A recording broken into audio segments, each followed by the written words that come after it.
Nous avons vu qu'à la Renaissance, les limites de l'univers avaient volé en éclats, en particulier avec les découvertes de Tycho Brahe. D'autre part, la Terre n'était plus le centre du monde, grâce à Copernic. Vint alors l'idée, une idée révolutionnaire, que peut-être l'univers était infini. Kepler fut l'un des ardents défenseurs de cette idée. Voire même, pour aller plus loin, que peut-être l'univers n'avait même pas de centre. Avait-il toujours existé?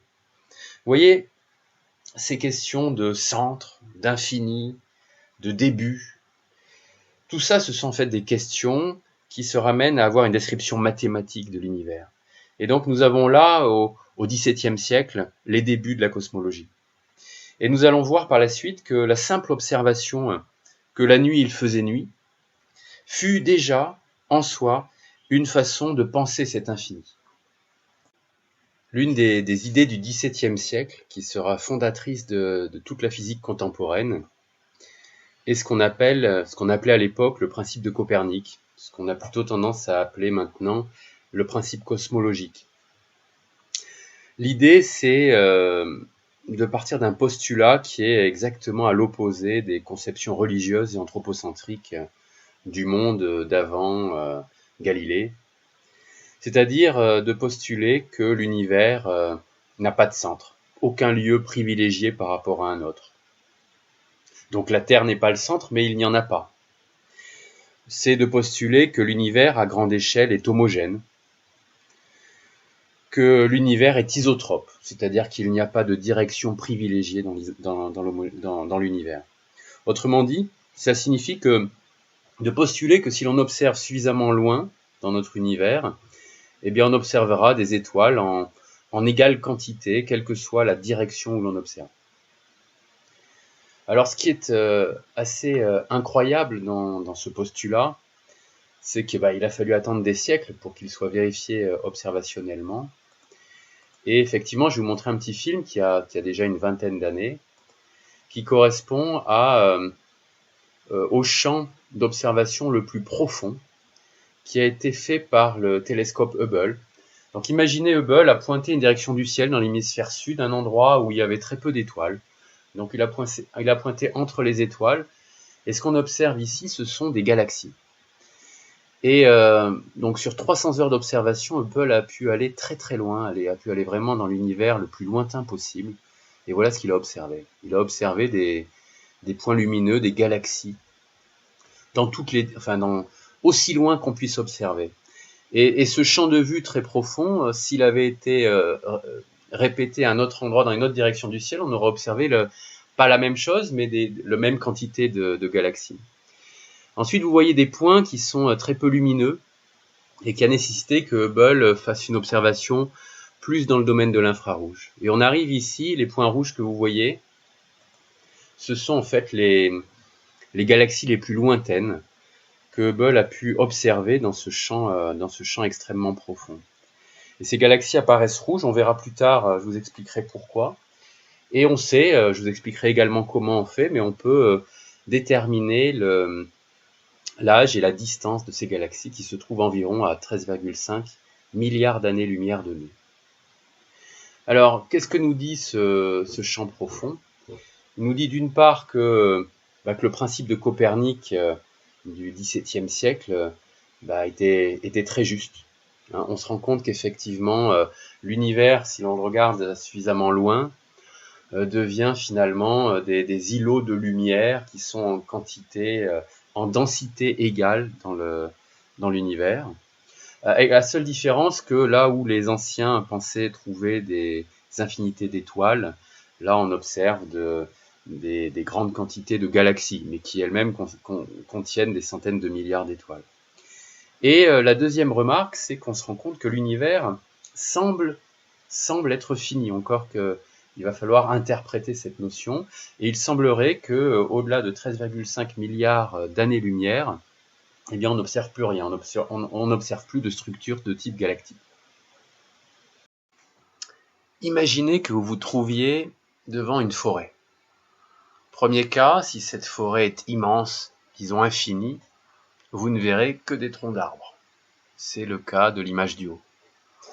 Si au contraire, vous voyez autre chose que des troncs d'arbres, ça signifie que la forêt n'est manifestement pas infinie. Eh bien, on peut raisonner avec les arbres de la même façon avec les étoiles.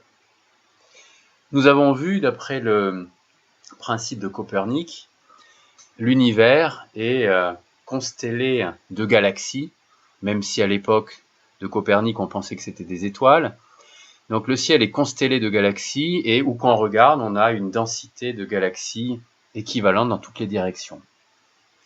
Eh bien, si l'univers est infini, la somme de la lumière provenant de toutes ces galaxies devrait nous faire une nuit aussi lumineuse que le jour. C'est ce que l'on voit sur l'image de droite. Si par contre, ce qui est la réalité, eh bien on se rend compte qu'il fait nuit la nuit, ça veut dire qu'en réalité, cette distribution de lumière, c'est-à-dire de galaxies dans le ciel, doit être finie. Alors, essayons de préciser cette notion d'infini. Alors, pour bien comprendre ce qui se passe, mettons-nous là, imaginons que la Terre se trouve là et qu'on essaye d'observer toutes les galaxies qui se trouvent dans cette calotte sphérique, c'est-à-dire cette zone située entre deux sphères, la sphère centrale étant à une distance, on va dire R de nous, par exemple 100 millions d'années-lumière. Donc on observe tout ce qui est dans cette calotte sphérique et on compte par exemple un certain nombre de galaxies, disons grand N. Si on se met maintenant dans la calotte sphérique qui a la même épaisseur mais qui se trouve maintenant 2 fois plus loin, eh bien, suivant le principe cosmologique, puisque il y a la même densité d'étoiles et de galaxies où qu'on se trouve dans l'univers lointain, on devrait ici avoir, puisque la surface 2 fois plus loin, la surface de la sphère est 4 fois plus grande, on devrait avoir 4 fois plus de galaxies. Mais en même temps, les galaxies qui sont 2 fois plus loin sont en moyenne 4 fois moins lumineuses, puisqu'il y a l'effet en 1 sur D2, qui est l'effet tout simplement du théorème de Thalès. Notre œil est 4 fois plus petit vu depuis la galaxie. Donc, concrètement, ici, on devrait avoir 4 fois plus de galaxies qu'ici, mais chacune en moyenne 4 fois moins lumineuse. Ça veut dire qu'en réalité, toute la lumière qui vient de cette calotte sphérique doit être équivalente à la lumière qui vient de celle-ci. Autrement dit, si l'on va jusqu'à l'infini, si l'univers est infini spatialement, on devrait recevoir une quantité infinie de lumière, chacune des calottes nous apportant la même lumière. Si on somme une constante un nombre infini de fois, on obtient une énergie infinie. Il devrait donc faire jour la nuit. Alors en réalité, c'est plus précis que ça. Il ne suffit pas de dire que si l'univers est infini spatialement, alors il devrait faire jour la nuit, c'est plus précis que ça. Il faut également que l'univers soit infini temporellement. En réalité, si on observe une galaxie très lointaine, distante de R par rapport à nous, eh bien, évidemment, son âge ne peut pas être plus petit que R sur C. Parce que si son âge est plus petit que R sur C, eh bien, forcément, on ne peut pas l'avoir, puisque le temps que mettrait sa lumière pour arriver jusqu'à nous serait plus grand que son âge. Donc ça veut dire que pour observer des galaxies qui sont infiniment loin de nous, il faut aussi qu'elles existent depuis un très long temps, donc depuis un temps quasiment infini. Autrement dit, ça veut dire quoi?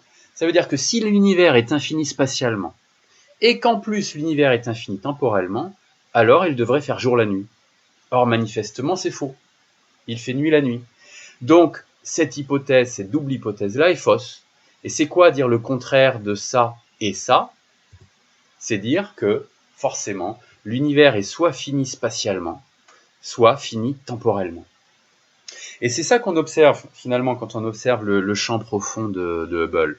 On se rend compte qu'il y a une limite aux alentours de 13,5 milliards d'années.